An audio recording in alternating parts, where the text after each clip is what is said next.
I would like to call to order the meeting of the February 22nd, 2023 Palm Beach County Transportation Disadvantaged Local Coordinating Board meeting. The Palm Beach TPA is conducting this meeting in both in-person and virtually using the Zoom webinar platform. Instruction to join the meeting as virtually as well as the contact information for assistance are provided in the published meeting agenda. Please join me now in the Pledge of Allegiance. Allegiance to the flag of the United States of America and to the republic for which it stands, one nation, under God, indivisible, with liberty and justice for all.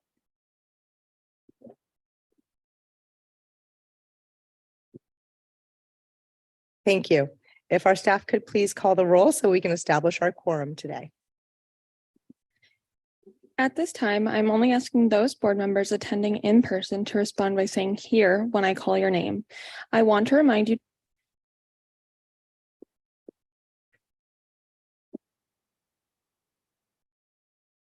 to unmute your microphones by pushing the button on the base prior to responding. The light will turn red.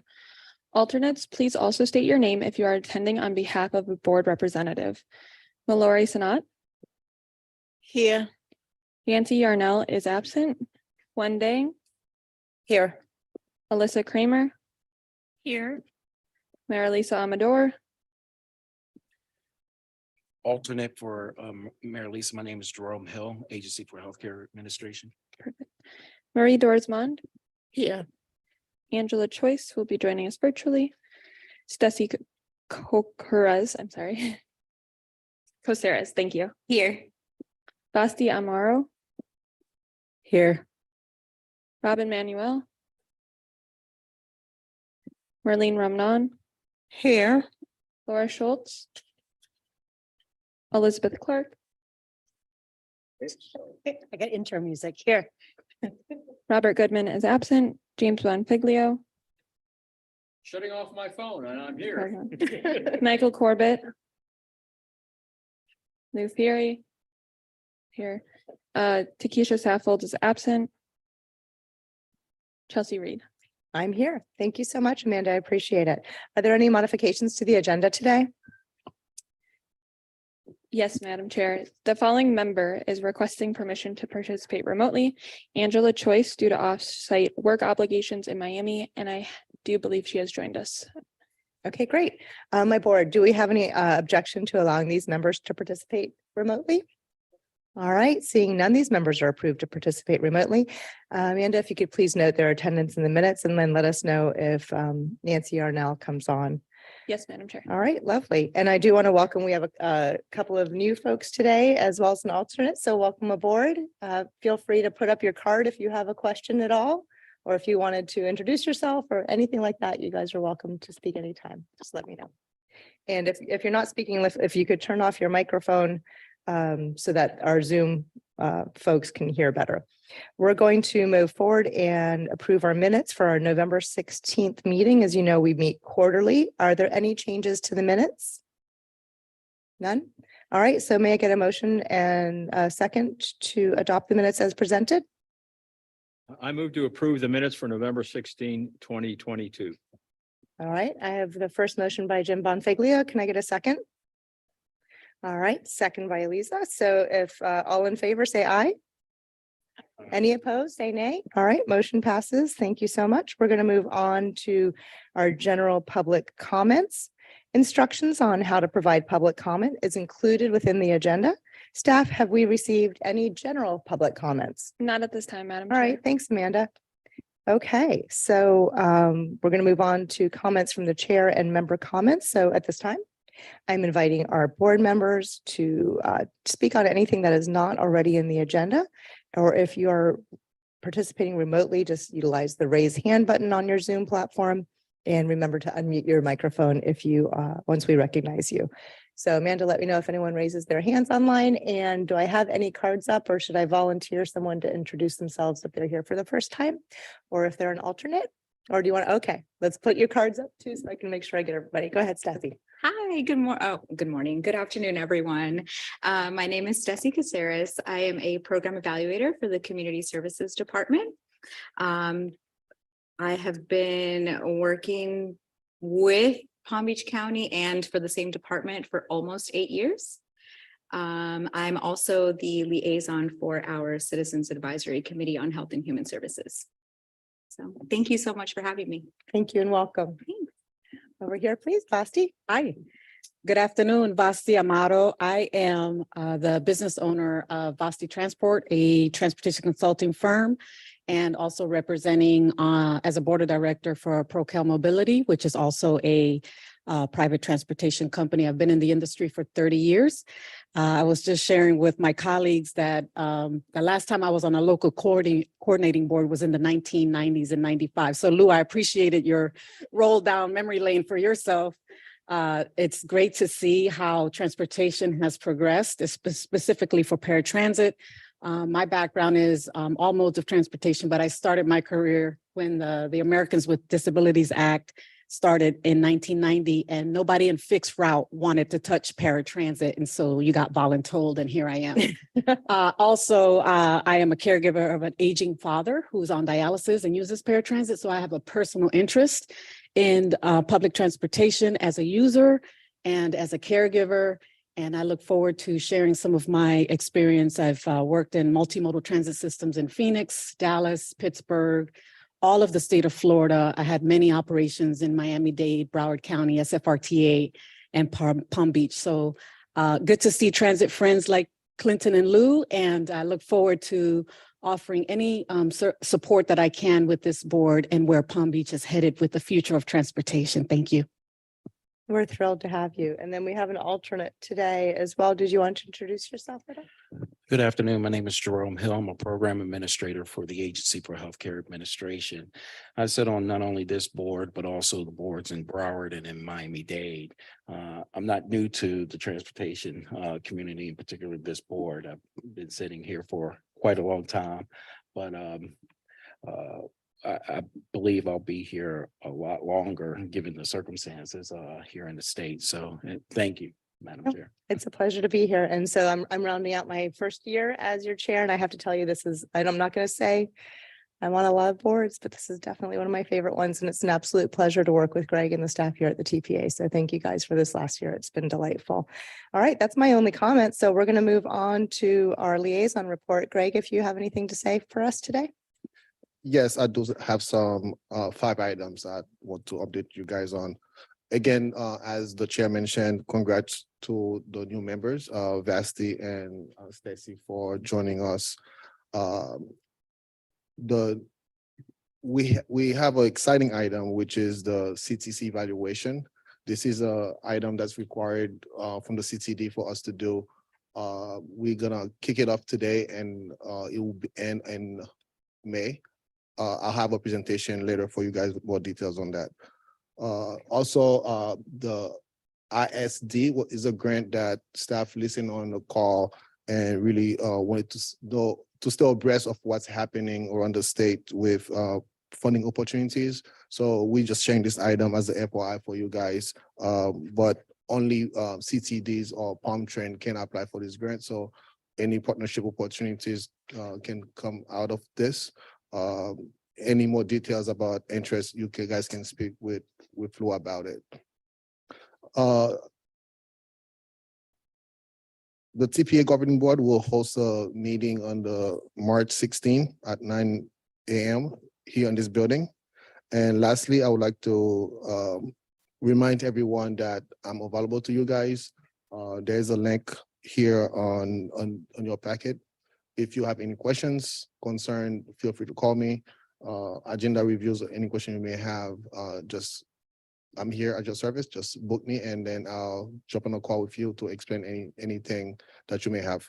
And that's my report, Madam Chair. Okay, excellent. Do we have any comments or questions regarding Greg's report? All right, thank you, Greg. All right, we have no action items on the agenda today. Today, we're going to move right into information items. So we're going to start with the fiscal year 23 Community Transportation Coordinator Evaluation, or the CTC evaluation. So I think, Greg, you're presenting again, if you could come to the podium.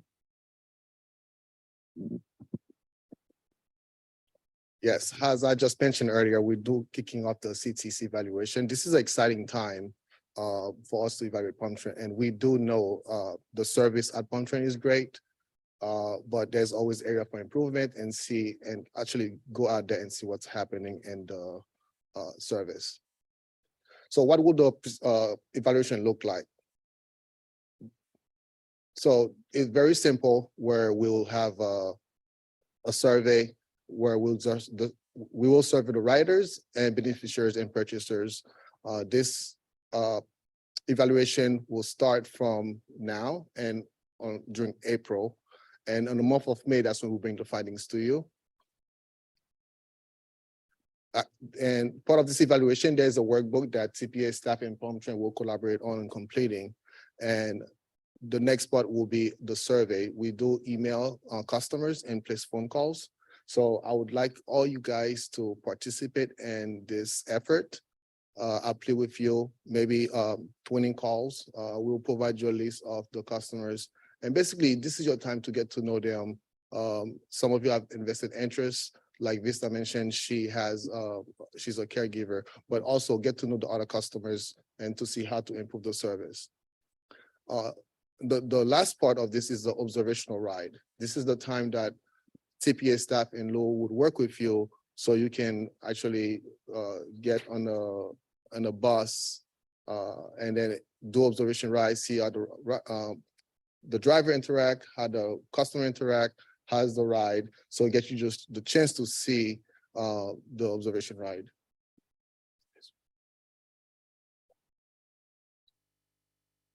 So the actual numbers for last year, as you can see on the board here, and this is not the board, the slide, sorry. And we are increasing it. This is not actual target that you guys had voted on, but we want to do better this time. So we are increasing it slightly by 10%. So we like most of your aid to basically do the observation ride and then call the members, call the customers, and then we'll be doing the email with a survey 1 to 3 that we will work with Palm Trend to distribute that survey. But really where we need your help is with the observational ride and the placing the phone calls. And the next step is, as I mentioned, sending that survey out.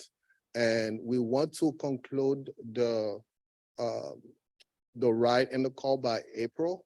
Then that gives me about 30 days before the next LCB meeting to bring you the findings and collect all the data and create a summary for you guys to present what we found during the interaction with the driver, the customers, and yourself.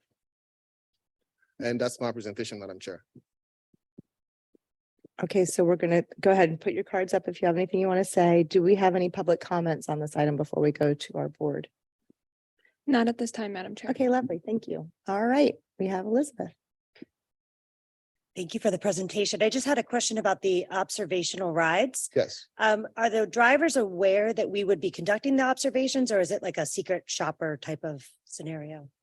It needs to be a secret shopper because it doesn't make it fair if they know. So they're not supposed to know that Okay. you are Thank you. observing them. We can change that to secret shopper as opposed to observational ride, I think. Okay. All right, when?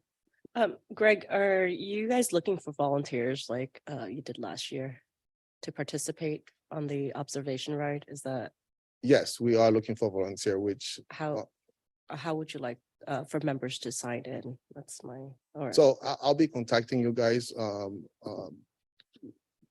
So Madam Chair, I don't want to put anyone. No, spot. please. If it's Yeah, if you could your, expand on that, please. That'd yes, be if great. you want to do that in the room now, because I know there are some members that here, but if you want to have members volunteer now, then you can do that. Yeah, absolutely that. And then also I'd like to request that you send us a calendar reminder well before April 30th, that everything will be due with like a bullet list and maybe an email to all the board as well with sort of a little box that we can check off that we're going to be, it doesn't have to be a physical box that corresponds to the email, but just a list of what's expected of us. So everyone can embrace it, or anyone, once we all volunteer, we'll obviously send a list to everybody who's going to be doing that. Sound good? All right, Yes. so how would you like the board to let you know that they're interested in volunteering? Do you want their cards up? Yes. that Okay. would be fair. All right, Cassidy's gonna write everyone's name down, so we'll make sure that anyone who's available will. No voluntolding today. This is great. Wow. Keep the mic Yeah, up. can we have just one moment to write it all down? Oh, yeah, so, yeah. Take a picture. Okay, go ahead, Lou, please. So Lou Ferry for the record from Palm Tran. So just for the expectation part, so you guys understand what's going on. So it's great that everyone's participating and we'd love to have everyone on there. So we'll probably, or either I'll contact you or someone from my staff. And we'll just keep in mind what kind of trip you want. Do you want us to pick you up from your house and take you to work? Do you want to go from work to the outlets and then we'll pick you up at the outlets and come back? So just think about a type of trip you would like. And then what we'd usually do is, you know, we pick you up, let's say we pick you up from your house and we're going to the outlets. We'll try and pick up another customer on the ways or drop off another customer on the way. So you get to see the pickup and drop off process and things like that. And I'm going to pick on my boss there, Mr. Forbes. He took a ride once and we said, okay, you want a real ride? We're going to put you on a real ride. He was on the bus for close to, what was it? Hour and a half, 2 hours. We had a lot of pickup and drop offs for him. So we're not going to try and do that for you guys, but we really made him feel like a rider there. So it was quite the experience for him. So, but that's something to keep in mind. Just think about where you want to go.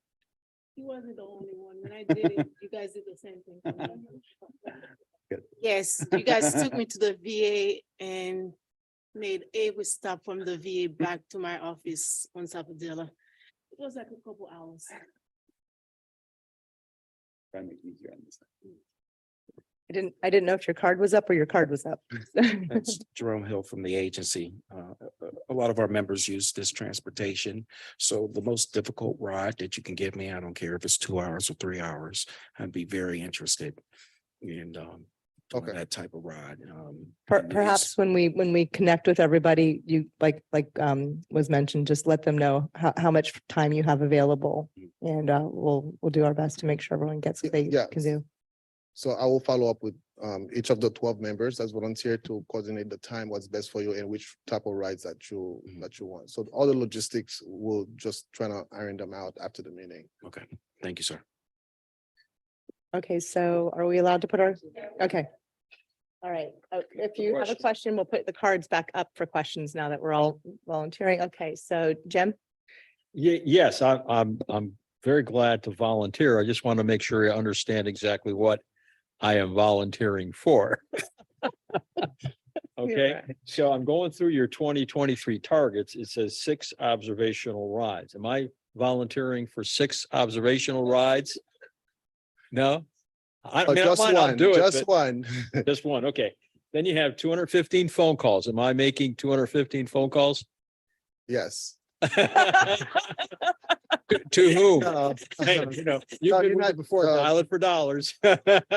So you're not making 215 phone calls. But we can We'll arrange give- for you to we'll do give so. About depends on the number of lists that we get from Lou. You probably get 10 to 20 phone numbers. Okay, and then what are we doing on these phone calls? So I will provide you with a script? list of survey questions, Okay, and then you'll be calling and ask the customers the following question on document. okay, then they have 76 rider phone surveys. Is that what we're doing the phone calls about? Or Repeat is the that question. something different? Repeat the question for me, please. The next thing down under 2023 targets, 76 rider phone surveys. Is that separate from the phone calls or is that something different? That's the amount of people that, Oh, that's a people. Okay. I see. So it's tied in, but it's not us doing 76 other. no, Okay. It would be the goal, like you make 215 calls, but at least get 76 people to answer and complete. Okay, I got you. Yeah. All right, the next one down is 2,200 plus riders email. What does that mean? okay, so let me just try to re-explain this slide again. So on this slide here, what you'll see is on the 2022, that was the actual numbers of total result. So there was basically 346 riders response that we receive. Okay, And the email to 2000, that's the number of email that was sent out. So what you're seeing on the 2023 targets is the goal that we are aiming for. So Lou will give us maybe 5,000 list of emails.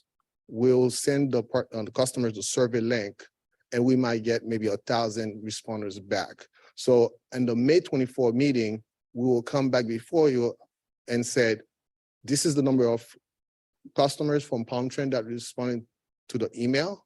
And then the 12 of you here will say, oh, we had 12 board members who actually placed phone calls. Okay, And so, that phone calls can be, in total, the 12 members here can be 215 phone calls placed total. So to sum it up, really the only onus on the board itself is to ride. And that will be to the amount of time that you're able to provide.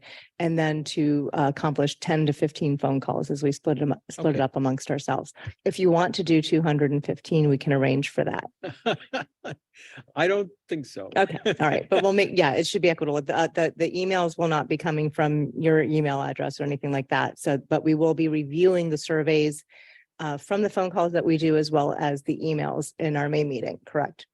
Yeah. All right, Thank you. You're welcome. all right, go ahead. I just wanted to applaud the staff. I've been able to participate in the evaluation in previous years, and it really is rewarding to hear directly from individuals who are using the service and predominantly praising the service and really pleased with it. So it's really simple. They really script out the questions, and it doesn't take a whole lot of time, but it's a lot of good feedback. So thank you for the opportunity. Thank you. So the only problem is if all 12 of us do it and next year we increase it by 10%. I'm just teasing. Okay, Marlene. I just wanted to give my feedback as well, because I participated as well last year. And I think the best time to call the clients, it's like in the evening hours, not too late, not too early when you can get them. If you try to call them in the early hours, they're busy going to school or work. So I found that calling them about 7:30, 8 o'clock is best. You get answers. Pretty much because they're home at that time and you're able to. So I did participate. I think I was able to get most of the people that I called. And it's very interesting with the responses they gave. Most of the younger people gave very, very good response. I know I got one person who says the bus or the transportation was late, but they're very honest and open. So it's a good thing when you get feedback. Thank you. Thank you. All right, so do we have any other? Oh, I'm so sorry, Mallory. The last question, when you ask them, what does it mean to them to use the transportation? Just all of them say it means the world to me. That's the only way I can go out and to work, social life. So the survey really helps us understand what it means for Palm Trend to work with our community. And my mother uses the Palm Trend as well from Belgrade to Riviera to work 5 days a week. And it means a lot to her at 73 years old. So thank you so much. She won't drive. She refuses to. Right, that's one more car off the road too, right? Okay, anything else at all from our board? No? All right, thank you so much, Greg. We look forward to working on this with you. Thank you. All right, so moving along, we're moving on to our LCB member presentations. Last year, when we all started together, I asked if folks, since I was new, could take time to introduce themselves and talk a little bit about what they do in their day-to-day and why they're on the board. And we've got Marie will be speaking today. You want to stay at your chair? Do you want to go to the podium? And then afterwards, if anyone would like to volunteer just to tell us a little bit about you, we'd love it. So we look forward to hearing from Marie. Good afternoon, everyone. My name is Marie Doisman. I am with the Florida Department of Transportation. I work in the Office of Model Development, and our office is divided into 3 sections. The first one is freight and logistics. The second one is the Office of Rail Administration, and we have passenger operation. I am a transit coordinator for passenger operation. In passenger operation, we touch everything related to transportations. We worked with the cities, with the county, with the CTCs, with the municipalities. We collaborate with them to make sure that people receive the transportation that they deserve and people are able to go where they want to go, when they want to go. My position, I oversee the Section 5310 grant, which is a federal program which supports transportation plan, design, and carried out to meet the special needs, the special transportation needs for people with disabilities and seniors. The program, it's surely to, wait a minute, it's not moving. Okay. The program was established in 1975 as a discretionary capital assistance program. It is truly to enhance mobility for seniors by getting them independence and make them feel part of our society by providing them with the transportation that they need. It is also known as Title 49 USC Chapter 53. It is a formula grant based on target population. The grant is based on target area. Each UZA, we have 4 UZA in our district. 60% of the grant goes to the large UZA, which is the Miami UZA, which consists of Broward, Palm Beach, part of Miami, and part of Martin. And 20% of the grants go to the small urban area, which is Indian River, and the other 20% goes to the rural area. The grant mostly provide capital fundings for nonprofit organizations to provide transportation for seniors and people with disability. The capital allocation, it's 80% federal, 10% state, and 10% local, meaning that FTA will cover 80% of the total cost of the project. The state will cover 10%, and the local will have to come up with the other 10% of the project cost. We also provide operating expenses. For operating expenses, the FTA will provide 50% of the cost, of the total cost, and the local will have to come up with the other 10% of the local cost. What do? FDOT apply for the grant every year. Therefore, we are the recipient of the grant. As the recipient, we make sure that we prepare the state management plan, which give the rules, the regulation, and the criteria for the grant. We announce the funding every year to the local. We plan and coordinate with other programs. We solicit applications, and we develop the project criteria. We review the projects and the applications. We forward the program of project of grant application to the FTA.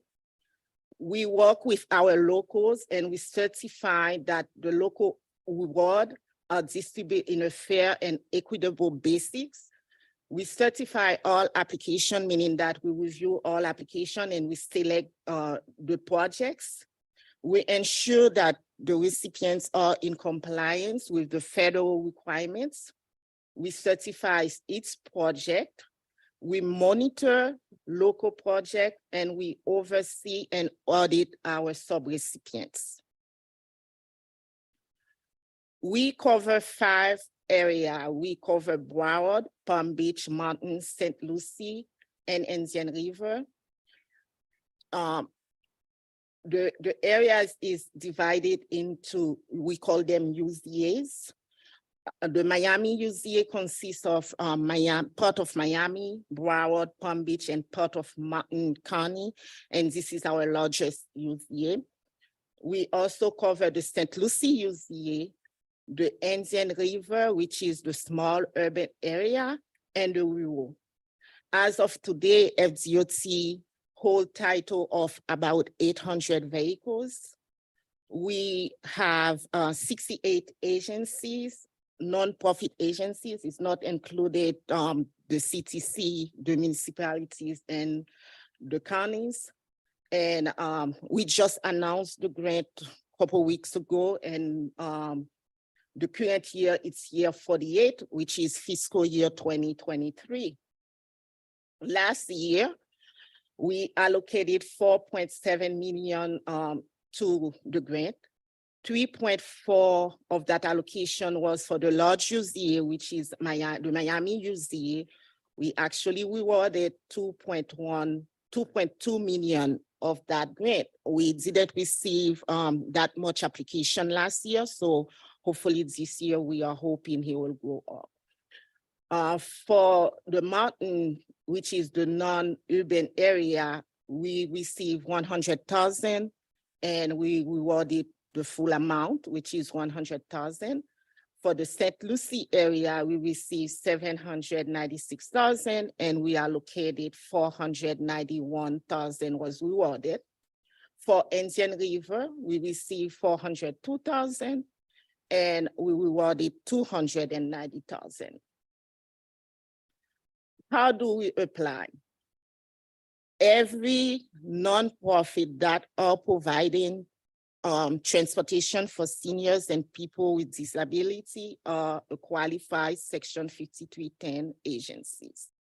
We also work with the CTCs. We work with the municipalities and the county. So technically, if an agency wants to apply for the grants, all we ask them to coordinate with their CTC. For Palm Beach, Palm Train is the CTC for Palm Beach. So we ask them to coordinate with Palm Train. We ask them to attend our workshop. The workshop, we do it every year. We set up a meeting with the agency to see their needs and if they qualify, if they provide services for seniors with disability. And we help them put their application together. And the application is due every March of every year. So we make sure that our seniors are not left alone and people with disability receive the transportation that they provided by providing the vehicles and by providing the operating expenses that those nonprofit organizations needs to manage their transportation services. That's it. Thank you. Thank you so much. Do we have any public comments on this item? Not at this time, Madam Chair. All right, I saw people taking lots of notes, so I'm wondering, do we have any questions here from our board? No? That was extraordinarily informative. Thank you so much. And I think if everyone goes back and watches the last 3 or 4 meetings in the last 20 minutes of the last 3 or 4 meetings, there's a tremendous amount of information. Thank you guys for taking the time to share things with the board at the end of the meeting like this. Marie, is there anything else that you feel like we need to know aside from you have a big job and take care of a lot of people? The grant application just closed February 7th. And we still have money left on the table. So anyone who's interested, who's providing transportation for seniors, feel free to refer them to FDOT. We are willing to work with them and show them how to apply. Could you share an email or website that folks could find more information if they're listening right now? Yes, they can go to the state transit website or they can contact me directly. My email is marie.doisman@dot.state.fl.us. So, and my phone number is Oh. 954-777-4605. Thank you for being so accessible and Okay. appreciate that. All right. I don't see any cards. Thank you again so much. Would anyone else like to voluntarily add their name to sharing? If you haven't already, I think we've had almost everybody, but if not, I can volunteer you myself. All right, to be continued. We don't need to do it publicly. That's fine. So we'll have someone else share a little bit more. I guess I could talk. I haven't really talked about what I'm doing here. So how about that? I've made everyone else go just Yeah, about. that would be great. And I don't know if you'd like the new members to maybe, Pardon me? the 2 new members maybe to fill out our 3. Well, I didn't want to volunteer them directly at their very first Oh, meeting. sorry. So I was gonna bother them later and sacrifice myself. So so I'll have the opportunity to chat a little bit in May, and then you guys, if you don't mind, I'll volunteer our new folks. And so you have 6 months. I think it's okay, fair enough. Thanks, Amanda. I appreciate it. All right, so we're moving along and we're going to invite Palm Trans staff to present on Paradise Pass, please.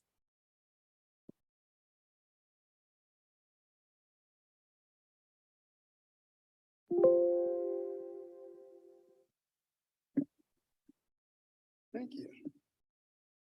Well, good afternoon, Madam Chair and members of the local coordinating board.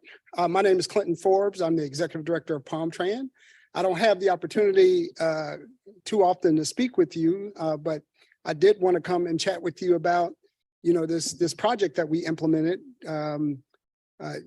just a few months ago. Well, actually, more than a year ago, and the success that our customers are experiencing with this new technology. So we implemented our state-of-the-art fare collection system. And when I say we, it really is about we, because it really was a Super Bowl effort by the Palm Trans team. We have in our audience here, Don Livernois, who is the Paradise Pass czar, who doubles as our revenue administrator at Palm Trans. And it really, again, it was an organizational initiative. Every employee, participated in the implementation of this program. That's just how heavy a lift this project was. And so just a few slides, and we'll flip through a lot of these really quickly, respecting your time. But the previous system had really exceeded its useful life. We had several issues with parts and failures. So here are some of the attributes of the new system. This is what the old system offered: a whole bunch of confusion for the bus operator, right? I mean, so just imagine as a bus operator managing this amount of media from customers, verifying whether this is a valid pass or not, over 20 plus different forms of media, as well as pennies and cash. And so it was inertia. And so this is a photo of a old fare box, and our 2 primary tickets that we used in this fare box. And you can see there's a magnetic stripe in one of on the back of the ticket. And I'm not sure, the age of this group, but if you remember 8 tracks and cassette tapes, that's this type of technology. That's the type of technology in our old system. That magnetic strip is just very similar to a cassette tape. And interestingly enough, customers got really clever, because if you cut a piece of that tape and place it on another piece of paper, it registers as a valid pass. And that's just how antiquated this technology is. And I don't know how much that happened in Palm Beach. I've worked at 4 transit agencies But in Miami-Dade, before we implemented the state-of-the-art fare collection system down there, that was extremely prevalent. And so the timeline, we won't go through all of these, but the old system was installed in 2007. I arrived at PalmTran in 2015. And what I saw was, I saw great collaboration with the counties for interoperability, which essentially was a plan to ensure that our customers connected to the various counties seamlessly. And I thought that plan was backwards. I said, that's a great plan and it's something that we have to do. But how about our customers here in Palm Beach County? What are we doing for them? And so I kind of reversed the order and said, we're going to implement a state-of-the-art fare collection system for our residents and visitors first. And then we'll work with our partner agency, our partner counties for interoperability. By the way, we're still working on interoperability because it's a very complicated thing to get done. Nevertheless, that's what we did, and which resulted in the installation of this new fare collection system. Just some of the attributes: enhances customer convenience. It's user friendly. Minimizes dwell time. Dwell time is important. On-time performance is a key performance metric in transit. And anytime you OTP, it's critically important because what that tells the customer is about the quality of the service we deliver. And we make a contract with the customer that's online, that's printed in our schedules that says that we'll get you to this destination at this time. And so all that matters with people boarding and paying their fares. If people are fumbling with cash and trying to stick it, is the fare box is rejecting it, that's dwell time. That's on-time performance. That's time the bus is not moving, and that's time that we cannot meet our customer's contract to get them to their place of employment or their destination on time. So, but let me just go to this slide. So this system is very complex, but what I asked the team to do was, and I asked the marketing folks to talk about it like this as well, is design and deliver a state-of-the-art fare collection system that you will be able to pay your fare with anything on your person. That's it. Deliver that. And that's essentially what we designed and delivered. So just like you walk into a mall or Starbucks, you should be able to pay with the Starbucks card. You should be able to pay with your credit card, cash, Google Pay, Apple Pay, a mobile phone, a wearable. That's the system we delivered, and that's what our customers are experiencing today. Those are all the suite of options that we have for our customers to pay their fare. And let me tell you, they love it and they're using it, which we're just ecstatic about. And so here are some of the deliverables. Of course, we have a new smart card, which is like a contactless credit card, has a chip in it, and customers load that card at our ticket vending machines. They can load it online, I believe, as well done. And they'll be available at these retail outlets that we partner with. And so before we partner with these retail outlets, there were just minimal opportunities for customers to reload their fares. I think there were like 20 locations, some of the libraries, our connection facility, and a few other places. Now there are over 600 where customers can go and reload their fare.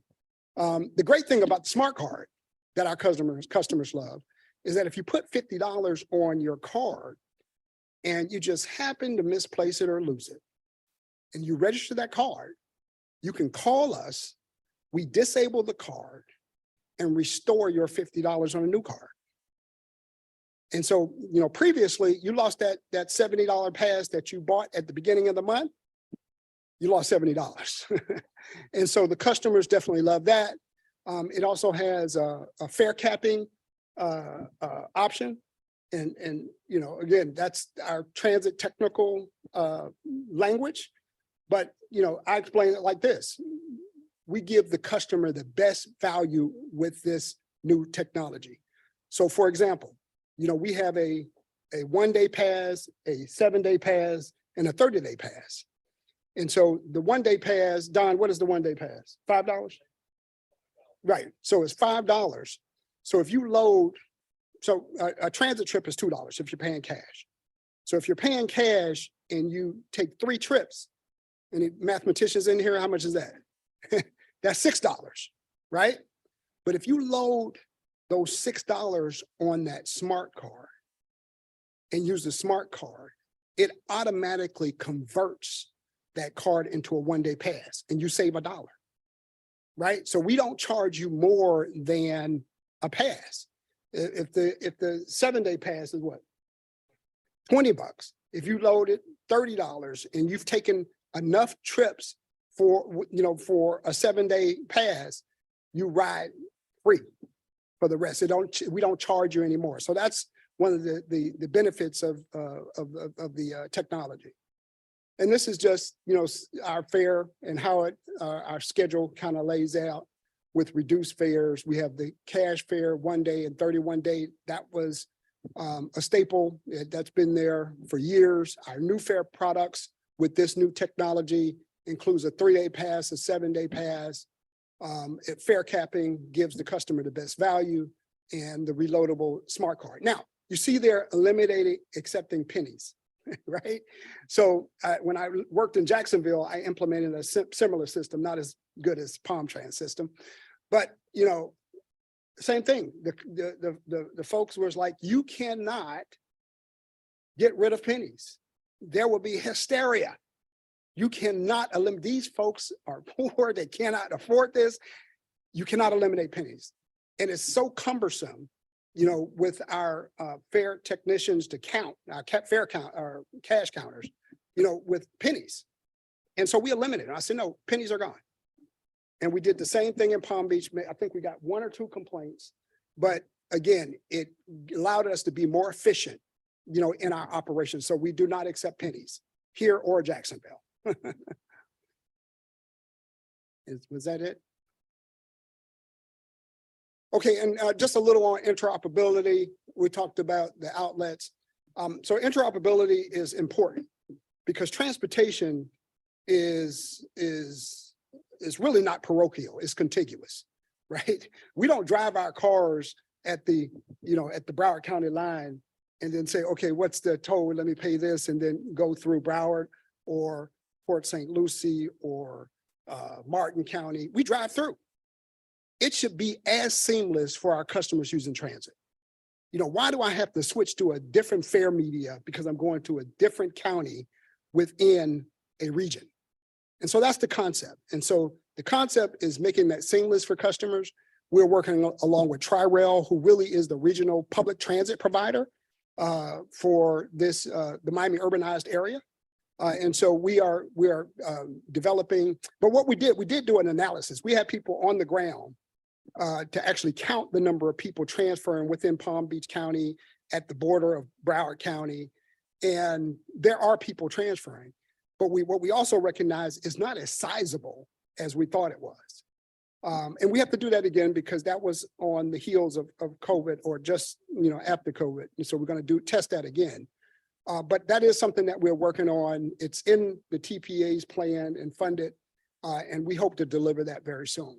So Madam Chair and members, that's just an update on our fare collection system. Just one other point, we are relaunching our system after a year. We're doing a big birthday bash for our new Paradise Pass system. And we're going to present to our board, and we'd love to present to this board and others as well, our most frequent riders. Oh. So with this technology, we know how often people ride. If you had registered your smart card and you've used that day one since we implemented, you'll be amazed how many people have ridden and tapped the system. And so what we did is we data mined those folks and found out who they were, identified them as the most frequent riders, and we're going to present them with 6-month free transit. Okay, so thank you for your time. Okay, that's what a finale there.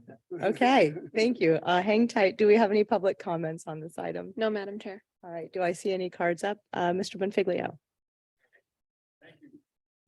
Presentation. I've got some questions for you. Sure. Does the fare system generate enough revenue to pay for the Palm Trans system?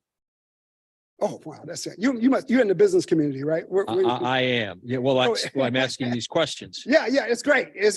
Public transit, there's an inverse relationship, lost profit, and how that model is in public transit. And so, the revenue that funds transit mostly comes from state, federal, and local funds. Okay. So no transit agency is self-sufficient. So about 13 to 15% of our revenue from fares help offset the expenses. So what's the goal of imposing a fare at all if it's not going to pay for even a fraction of your overhead? $13 million. I get that, Yeah. but So is it like a criteria to qualify for matching funds from the federal government, state government, local government? I mean, what? So how we receive our funding from the federal government, state, not so much the county, is through what is called formula funding. And it's based on ridership, population, and other area statistics. And every area essentially who receives federal dollars, that's how the formula is devised. That's never enough money to fund the type of system we have unless we shrink the system, right? And then of course your funds will shrink along with it because it's based on ridership. So that $13 million that we receive from fares will have to be offset or received from some other revenue source. Now, in my experience and testing this at other locations, in smaller properties, where you can control the flow of folks, you can control security a little better, it has been successful. But to mid to large size transit systems, it is extremely challenging. And we experienced that. We did a pilot during COVID where we eliminated fares to ease the access and egress of the ingress and access of folks using transit, and to separate, people and social distance, et cetera. So we said no fares for several months. And the bus operators and our loyal riders were screaming to us saying, please turn back the fares on. Please turn them back on. Because what you have is now the challenge of people using your vehicles as hotels. Okay, you got free air conditioning. You can't really say anything to them because it's public transportation. And your loyal customers are right there with them and saying, no, I'm not going to use public transit anymore because I don't feel safe. Right. And so that's the challenge of a mid to large size transit system. But I'm not going to say it doesn't work because I've seen it work with smaller systems. So what is Palm Beach County? Is it mid, large, or small? Mid, okay. If I may add some too, Yeah. if the fixed route is free, paratransit has to be free as well. So your ADA service, which we are very large paratransit, so we would have to take away the fare for that as well. Now the paratransit again costs closer to $45 per trip. So that means there's no subsidy at all coming from the paratransit as well. So you have to look at both sides. Plus, during the pandemic, more paratransit users were using the system, just riding anywhere they wanted because it was free. So there's another component to that. Did that increase ridership when you eliminated the fare at all? It increased ridership, yes. And with increased ridership, do you get more or less subsidizing dollars? It doesn't offset the expense or the revenue we receive from fares. It doesn't offset that. Okay. And those dollars are future dollars based on formulas for future funding years. You don't, it's a year or two before you actually fund it, with those formula dollars. So if I'm hearing you correctly, essentially the purpose of the fare is to discourage those riders who don't actually want to ride. Is No, that what you're the saying? fare is to help, is the customer's share in their transportation. It's the customer's share in their transportation. And, you know, with public transit, you know, at $2, that price point, you know, beats any price point you can think in public transit. So, yeah, and so that $13 million is important to our budget. And so that's why we've invested, you know, this money in implementing a state-of-the-art fare collection system to ease that customers, you know, fare payment, and we can get more people to ride. Okay, I didn't quite understand that chart that you had about the new fare system. What is the new fare system? You pay X amount of dollars for 7 days or X amount of dollars for 20 days? Yeah, that's it. 3-day pass, $12, 7-day pass, $20. Right. That's the full fare now for whoever wants to ride. Is that what this chart is saying? Right. So if you're going to use cash, it's $2 per trip, which is the most expensive option, right? It's $2 every trip you take, every transfer is $2. A 1-day pass is $5, which gives you unlimited travel on fixed route all day for that day, right? The 31-day pass is $70, and you ride, of course, 31 days, the entire month, unlimited, no limit to any trips. Wherever you want to And- go, transfers, everything like. All the all that, transfer okay. included. 3-day pass, similar, 7-day pass, similar. The difference is with the smart card, we don't load those passes on your smart card. You load $30. We encourage our customers to load $15, $10, $15. And based on your travel for that day, if you took more than 3 trips, it's going to turn that money into a 1-day pass. On the 3-day pass, if you, what's the calculation there, Don? On the 7-day? Okay. Don, I'm sorry, could we have you come up to the microphone? Yeah. Thank you. He's the czar, you know, he can get in the weeds on this stuff. Don Livernoy, Revenue Administrator at Palmtran.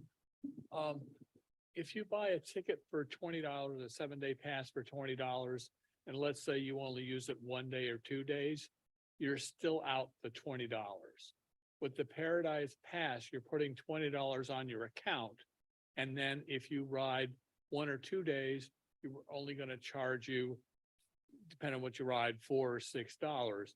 But if you ride more than $20 in a 7-day period, your fare cap. So if you spend $20 within 4 days, you're going to get 3 days free. Is that system, has that system been implemented now? Yeah. And if so, for how long? Yeah. For how long? It's about a year. It's been in Almost a place year. for a year? This Ha- November 14th, 2021. Okay. Have you noticed an increase in ridership? I guess that's a bad comparison because we had the pandemic during that period of time. Yeah, we're showing that ridership is up. Okay. And also, Jim, the Palmtrans ridership in the last month, because Clinton just presented to our board. Go ahead. Will you? Yeah, ridership increased 24.5%, month over month, year over year. So from in January, if you look at January 2022, we're about 575,000 boardings for that month. In January 2023, we're 716,000 boardings. Yeah, I think I saw a chart that showed, though, it was still down from like 2 or 3 years, Right. year before the But pandemic. ridership there are many variables that affect ridership increases and declines. And so it's just not tied to, of course, fare elasticity is important, but it's just not tied to your fares, right? Okay. It's more tied to like the economy, gas prices and other things. Okay, I think I've taken your time and the board's time enough. Maybe I've got more questions, but I'd like maybe talk to you Sure, we can set up a in meeting the at office or afterwards or something like that. Yeah. Okay, great. Lou, do you want to? Yeah. You want to talk about that right there? Is that what you're talking about? Yeah, that's what we Yeah, were just that's, talking. that's what I just stated. I almost was exact with the numbers too. Nice. Plus or minus there. Okay. 24.5% increase there, so. Yeah, I that's- didn't know that that's that was the tied, that, I mean, it apparently tied into both the diminishing Recovering from of the the pandemic, COVID yep. plus your new fare system. Yes. So it's kind of a combination of those. Okay, Yes. we could talk about this some other time. I'm Love not to. gonna take your all your time. All right, hang on just one moment. We have another card from Laura. Oh, sure. Hi. So first I wanted to say how really happy I am to hear you talk about the interoperability issue. I grew up in the District of Columbia or just outside the District of Columbia and got to experience as a child with a father who was a traffic engineer for the DC government as they started to create the metro system. So the metro system there went in during my childhood and they really worked on expanding all the interoperability because you're talking about the district, Maryland and Virginia, multiple different systems with different county systems in addition to the metro buses, plus then the metro rail. And so I'm really excited about the idea that it's going to expand here because when my husband and I moved here, one of the biggest things that we noticed was just public transportation is not the same in this region, in this area.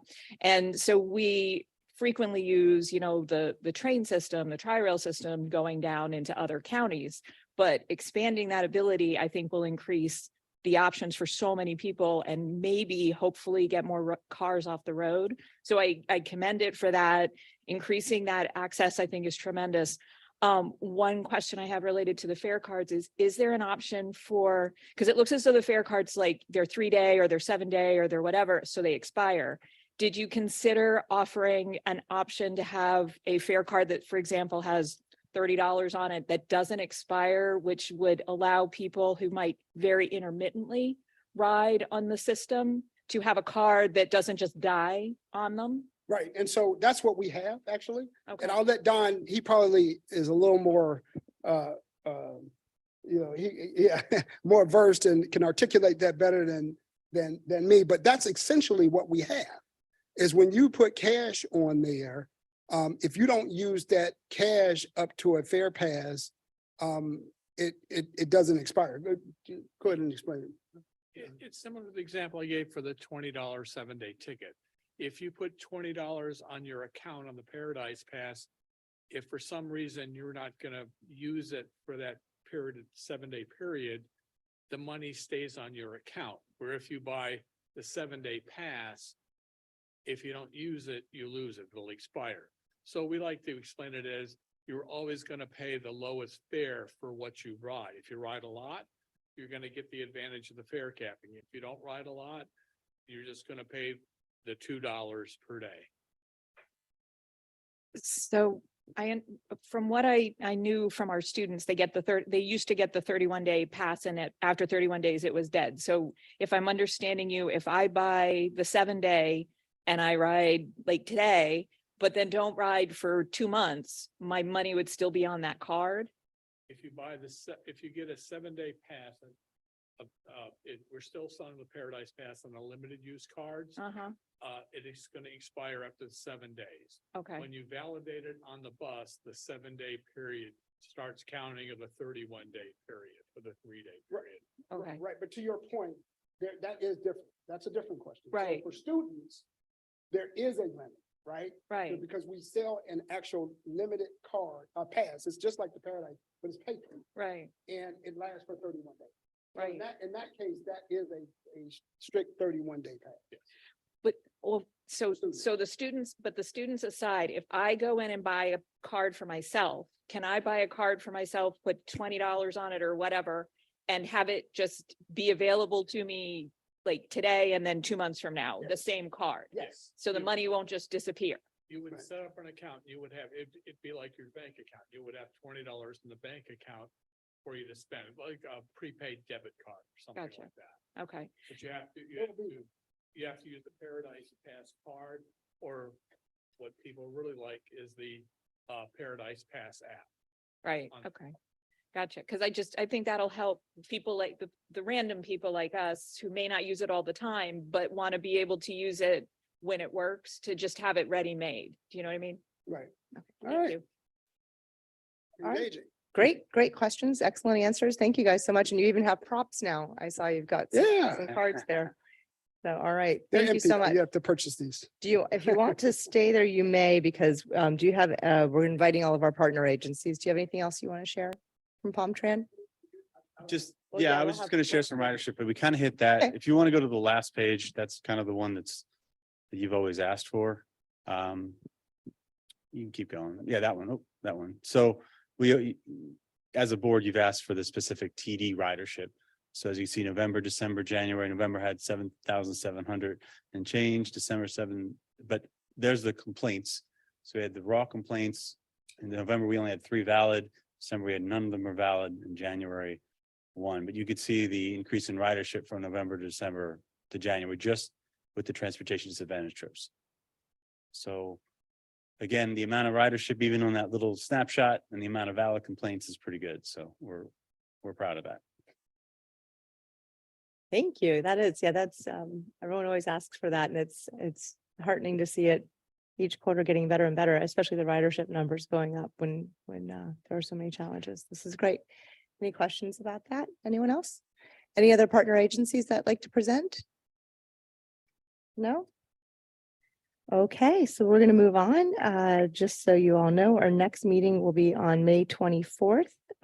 And in the meantime, we'll be hearing from Greg about our volunteer duties and our rides and phone calls. So if you have any questions in the meantime, please reach out to our liaison, Greg, for anything. Thank you, Lou. Thank you, Palm Tran. Thank you, everybody, for being here. Thank you so much, Marie, for presenting today. And with that, we are adjourned.